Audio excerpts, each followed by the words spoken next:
You think dopamine is about pleasure. You think it's the chemical of happiness, the feeling you get when something goes well, the reward waiting at the end. It isn't. Dopamine is not what you feel after something happens. It's what happens before you move, before you reach for your phone, before you open the app, before you say yes, before you continue even when you plan to stop. Dopamine is not a reward chemical. It is a relevance signal. It doesn't evaluate meaning. It doesn't calculate benefit. It doesn't care about consequences. It asks one question only: is this important right now? And once something is marked as important, behavior begins to bend toward it. Not dramatically, not consciously, but reliably. That's why habits don't feel like decisions. They feel like momentum. You hear the word dopamine everywhere, the pleasure chemical, the reward molecule. That description is misleading. Dopamine is not a feeling. It is not happiness. It is a signaling molecule. In the brain, dopamine acts as the biological accountant of your expectations. It's released by a small group of neurons and sent along specific pathways. Its job is not to create pleasure, but to adjust sensitivity. In your brain, a constant comparison is being performed. What did you expect and what actually happened? If reality exceeds expectation, the signal rises. If reality matches expectation, the signal stays flat. If reality falls short, the signal drops. That change teaches the brain what to repeat and what to abandon. When dopamine is released, other neurons respond more strongly. Attention sharpens. Energy mobilizes. The system prepares for action. The message is simple: this matters, prepare. Dopamine is not just a ghost in the machine of your mind, it is the architect of your physical presence. Outside the brain, it regulates the very coordination of your limbs. When you feel a restless urge to move, or a sudden stillness you can't explain, that is dopamine reaching into your muscles. It highlights relevance and shapes the way you inhabit your own body. Behavior does not follow reward, it follows expectation. Dopamine is released when the brain predicts that something might matter, not when it happens, when it is anticipated. This means for you, you aren't looking for the content that is already there. You are hunting the possibility that the next post will surpass everything before it. Your system is programmed to close the gap between maybe and now.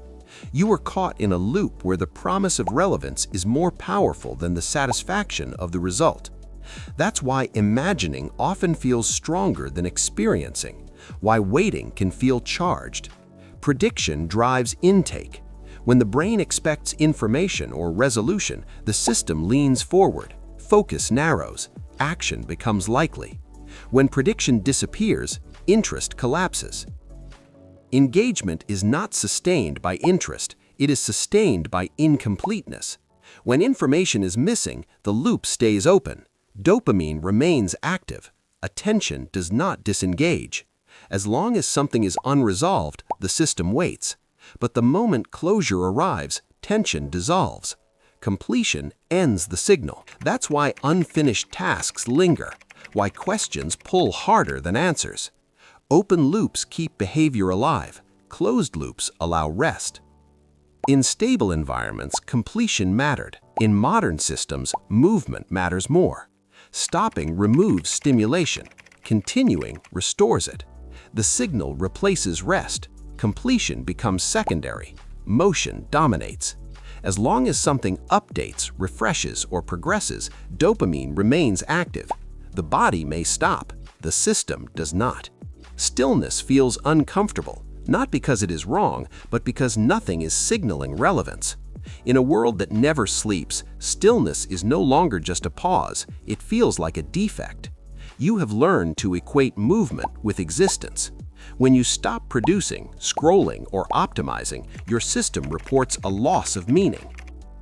Measurement does not just track behavior, it changes it. When performance becomes measurable, sensation is replaced by numbers. You stop asking how something feels, you start asking whether it improved. Progress becomes external. Feedback replaces internal signals. Graphs extend motivation. Metrics sustain effort. Completion loses importance because the system keeps responding. The behavior continues not because it satisfies, but because it is acknowledged. Dopamine does not only decide whether you act, it decides how much effort you are willing to invest.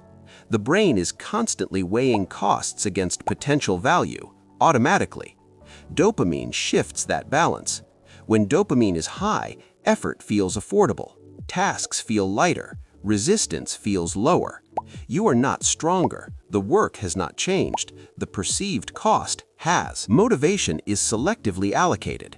Dopamine does not say, do this, it says, this is worth the effort. When dopamine is low, even simple tasks feel heavy, not because you are lazy, but because the brain calculates the cost as too high. Effort is expensive. Movement must justify itself. Dopamine adjusts that justification. It increases willingness to persist, to tolerate friction, to keep going. Not because success is guaranteed, but because relevance is high enough. The system is not failing, it is budgeting, and dopamine is the currency. Achievement does more than motivate, it reshapes identity. When effort is repeatedly reinforced, dopamine links action to self-concept. Over time, movement becomes meaning, output becomes value. Stopping feels empty, rest feels like loss. Action restores coherence. You are no longer chasing success, you are defending your identity. Your brain whispers that you are only valuable as long as you are in flux. The bars that fill up and the numbers that rise aren't just data, they are the digital heartbeat of your self-worth. They exist to ensure you never reach the shore. Stagnation is treated like a death of the self. Movement itself sustains your engagement, because as long as the counter is moving, you are still someone. The movement is the reward. Dopamine does not thrive on certainty, it thrives on possibility. When outcomes are unpredictable, attention remains alert. Probability drives repetition. Near misses preserve expectation. Random rewards resist prediction. The system values chance more than outcome. Dopamine peaks before the event, not after. Waiting often feels stronger than receiving. Imagining stronger than having. That's why binge watching is driven by the moment before autoplay.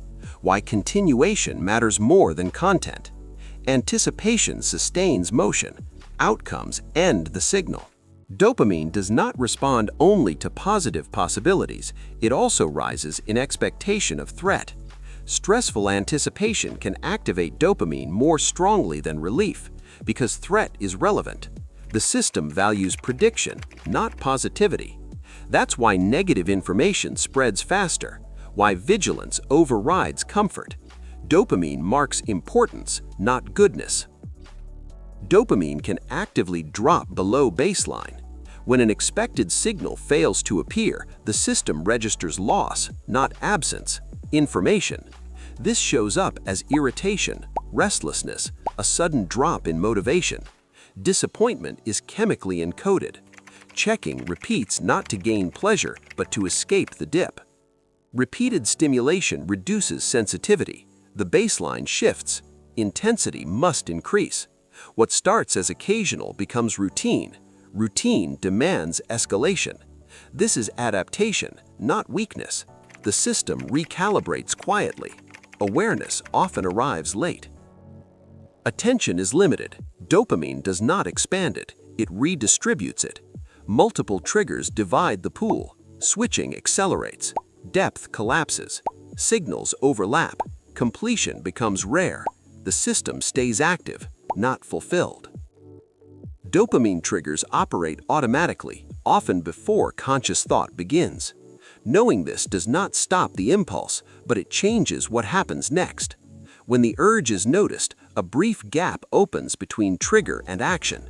The gap does not always prevent behavior, but it makes the process visible. You are not the rat in the maze. You are the maze itself, learning to move its own walls.